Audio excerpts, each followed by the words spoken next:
The chunky camera bar behind Google Pixel phones certainly sets them apart, but maybe that's about to change in the Pixel 11 series that's expected later this year. Hey GadInsiders, welcome to your Tech Hub. Casemaker ThinBorne has already posted a listing for the Pixel 11 Pro XL case, which gives us some idea of what might be coming. The case design suggests the phone's camera bar may cover a slightly larger area. If you look at Pixel 10 Pro XL, the rear camera island does stick out a fair bit from the phone. That's partly to enable features like the 5x optical zoom, but the additional thickness isn't everyone's taste.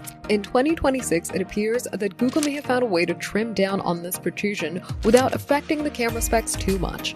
Although it's not confirmed yet which cameras the Pixel 11 handsets will get this time. Keep in mind that this updated design is far from confirmed, although case makers do often get a heads up from manufacturers about the dimensions of upcoming devices so that the cases can be ready to go on launch day. This is the first Pixel 11 leak to appear, although there was a talk a few months ago about changes that may be coming with the Tensor G6 chipset. If Google follows the same approach as last year, we'll get a Pixel 11, a Pixel 11 Pro, a Pixel 11 Pro XL, and a Pixel 11 Pro Fold. The last Pixel 10 flagships were dropped in August, so their successors are likely to appear around then as well. Google has also just launched a mid-range Google Pixel 10a, which has traded the camera bump for a flat back casing. We'll have to wait and see which direction the Pixel design team goes in next. For more tech updates, subscribe to GadInsider, like and share the video, and don't forget to press the bell icon so you never miss any update.